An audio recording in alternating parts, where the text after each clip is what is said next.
Selamat siang Pak, perkenalkan nama saya Rizal Segian dari Desa Informatika nomor 11S25025. Jadi pada buku ini saya menjelaskan pada bagian studi kasus pada praktikum yang kelima. Jadi di sini yang pertama saya membuat itu untuk library-nya. Jadi di sini uh, library-nya terdiri dari pertama itu Streamlit, itu membuat aplikasi interaktif, lalu nanti perhitungan numerik, lalu sampling, lalu Pandas untuk mengolah data dalam bentuk tabel.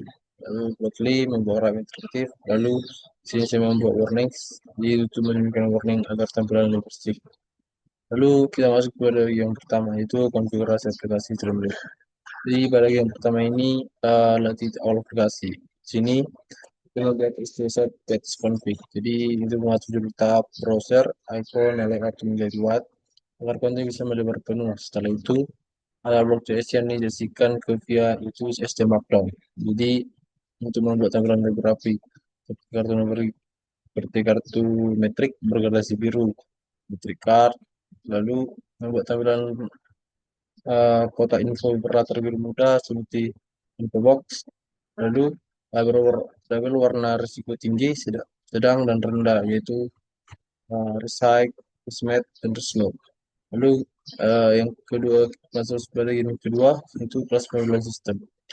Jadi pada sini pada yang pertama itu kelas construction phase. Jadi ini berfungsi untuk memiliki satu tahapan instruksi, misal pondasi, map, uh, finishing. Lalu ia menyimpan tiga parameter operasi, optimistic, most likely, dan pessimistic, juga daftar atau resiko. Musik bunyinya adalah sample duration.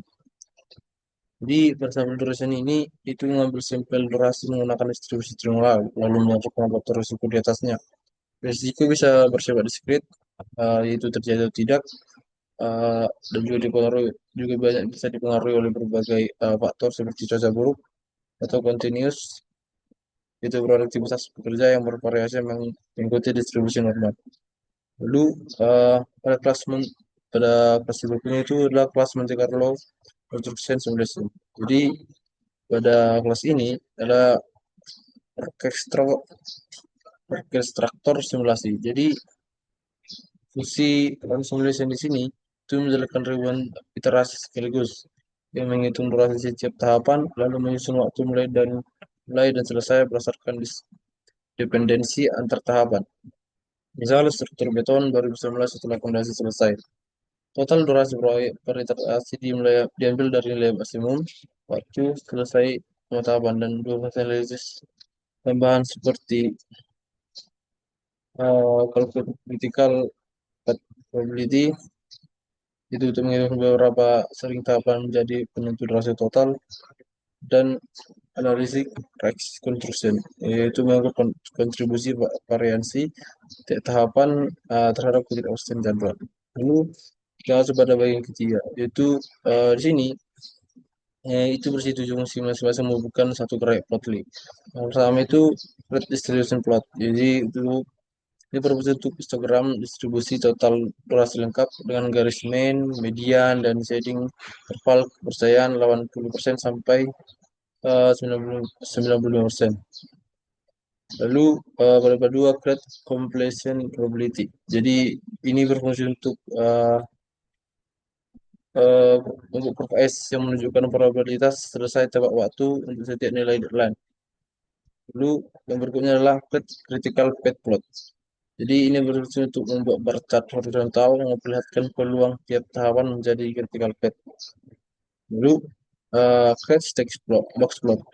Jadi ini berfungsi untuk seperti itu berfungsi untuk perbandingan sebaran durasi per tahapan dari tahapan pertama ke tahapan selanjutnya, ke tahapan selanjutnya sampai selesai. Lalu create contribution plot. Ini berfungsi untuk bagi budget kontribusi risiko tiap tahapan. Apabila ada risiko tiap tahapan, ini akan langsung ditempelkan. Lalu get result scenario plot. Ya, ini berfungsi untuk apabila ada overlay histogram, skenario normal, dan penambahan resource. Lalu critical solution heat map. Eh, Heat map. Jadi ini berfungsi untuk korelasi antar tahapan.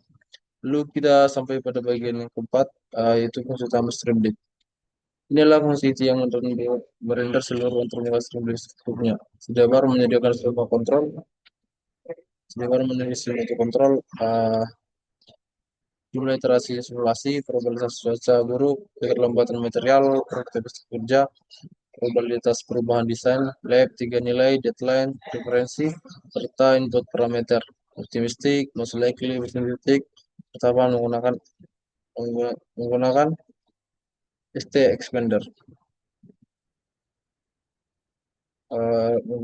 expander, kemudian menggunakan ST expander, kemudian juga kontrol skenario penambahan resource di bagian awal sidebar. Tombol jalan simulasi memicu eksekusi dua simulasi sekaligus, simulasi normal dan simulasi skenario, lalu menyebabkan simulasi ke simulasi state ke simulasi state ke simulasi state. Lalu eh, 5 seksi jawaban P1 sampai P5 guna merender hasil jawaban 11 terstruktur. Hasil total P1, analisis resiko P2, lalu critical path itu lalu untuk critical path itu